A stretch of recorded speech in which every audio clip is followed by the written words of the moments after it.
tiết lộ vì sao Lâm Canh Tân lại trở thành cộng sự tốt nhất của Triệu Lệ Dĩnh.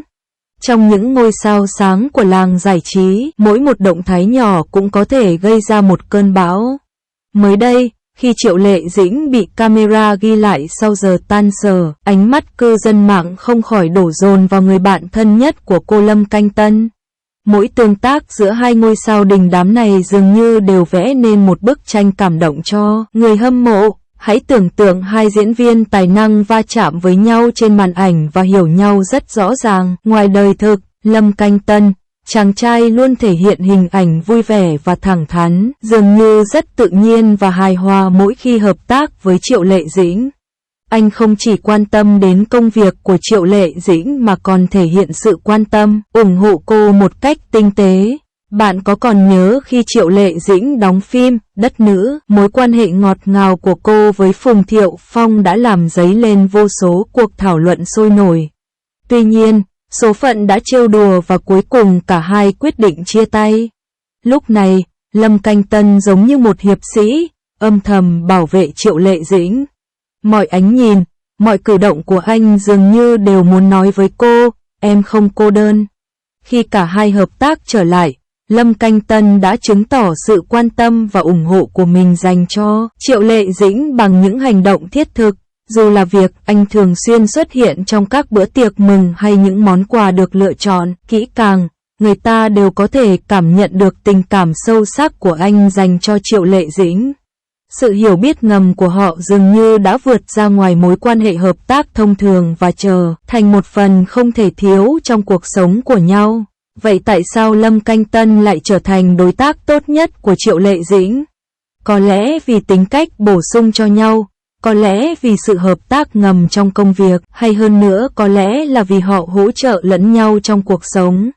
Nhưng dù thế nào đi chăng nữa, tình cảm giữa họ cũng xứng đáng được chúng ta trân trọng và chúc phúc. Sau khi đọc bài viết này, bạn có cảm động trước mối quan hệ chân thành giữa Lâm Canh Tân và Triệu Lệ Dĩnh không? Bạn có mong đợi họ sẽ mang đến cho chúng ta những sự hợp tác và tác phẩm thú vị hơn không?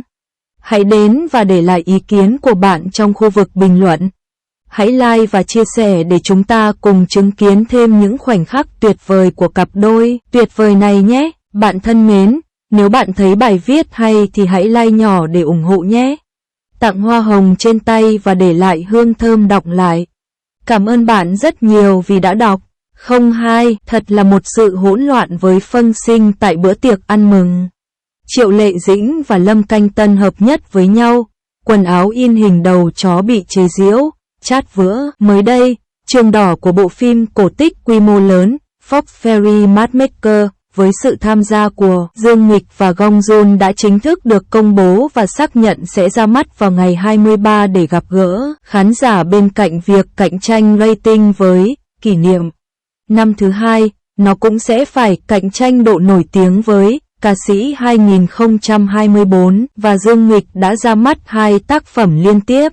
Tình hình phát sóng của bộ phim này không mấy lạc quan. Cũng trở lại vòng rối cổ xưa, tình hình của Triệu Lệ Dĩnh cũng tốt hơn rất nhiều. Walking with the Phoenix ra mắt vào đầu năm, không chỉ đạt được cả rating và lời truyền miệng mà còn đưa các nhân vật phụ như Hye Yoo, Wang Yeo và Shin Yun Lai ra khỏi ngành một cách nhanh chóng, và nó cũng mang lại lợi ích rất lớn cho Triệu Lệ Dĩnh và Lâm Canh Tân. Điều đáng tiếc duy nhất là vào ngày diễn ra đêm chung kết, Lâm Canh Tân đã bị lộ có quan hệ tình cảm, khiến kế hoạch quảng bá dòng CP dự định từ đầu bị gián đoạn. Một số fan CP đã mất fan và quay lại, Lâm Canh Tân đã bị chế nhạo, người ta nói rằng, phim là kịch, vai là vai. Anh ta và CP của Triệu Lệ Dĩnh, không, hơn 2 tháng sau khi đi cùng Phượng Hoàng kết thúc, đoàn làm phim lại tổ chức tiệc mừng như dự kiến.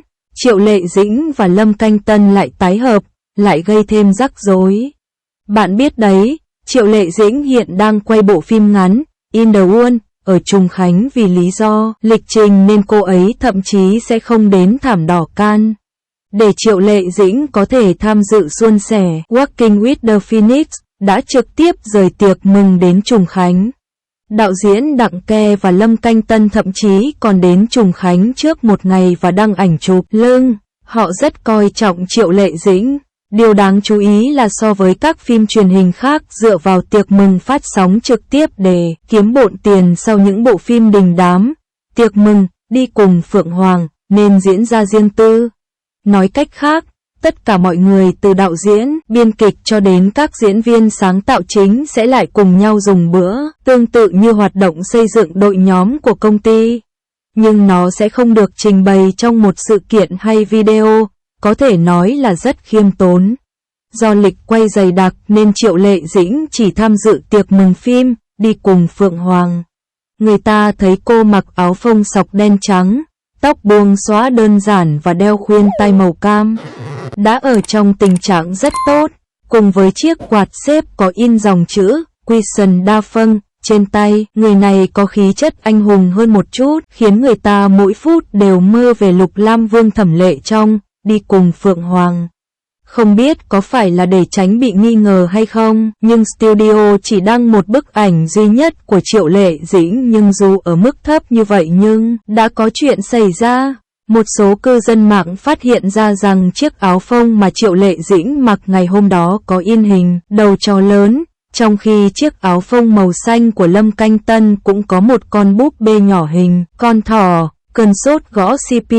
Thậm chí có cư dân mạng còn đặt câu hỏi phim đã phát sóng xong và hai người vẫn muốn suy đoán về CP.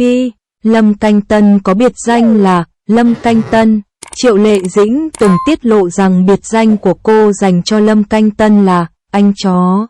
Thật trùng hợp, Triệu Lệ Dĩnh đến dự tiệc mừng gặp Lâm Canh Tân. Trên chiếc áo phông cô mặc có in hình đầu chó, khiến một số người ác ý suy đoán rằng Triệu Lệ Dĩnh đang đơn phương lừa dối Lâm Canh Tân. Nhưng càng trùng hợp hơn là hôm đó Lâm Canh Tân cũng mặc quần áo có trang trí hình con thỏ. Hai người ăn ý như vậy, khó trách người ta lầm tưởng là cố ý, muốn suy đoán CP. Có câu nói, không phải ngẫu nhiên mà thành sách. Triệu Lệ Dĩnh có một con chó, cô ấy cũng thích mặc bất kỳ loại quần áo nào, chắc chắn ngày hôm đó cô ấy mặc chiếc áo phông đó là sự trùng hợp. Như người hâm mộ đã nói, Triệu Lệ Dĩnh có quyền tự do ăn mặc, đó là một bộ trang phục rất bình thường, nhưng có người đã ép cô phải nghĩ đến CP. Hơn nữa, Lâm Canh Tân đã có bạn gái nên việc đó tuyệt đối không thể xảy ra với Triệu Lệ Dĩnh. Cuối cùng, Walking with the Phoenix đã trở thành một thành công lớn, không thể tách rời sự nỗ lực của tất cả mọi người trước và sau hậu trường, bao gồm cả dàn diễn viên chính, các diễn viên phụ và thậm chí cả công việc kinh doanh CP của Triệu Lệ Dĩnh và Lâm Canh Tân. Chỉ là một phần thưởng, họ đã làm rất tốt trong suốt chương trình và riêng tư sống một cuộc sống tốt đẹp thực sự là sự phản ánh của sự cống hiến. Tôi cũng mong mọi người có thể tách biệt nhân vật với người thật và có cảm nhận rõ ràng về CP. Bạn nghĩ gì về điều này?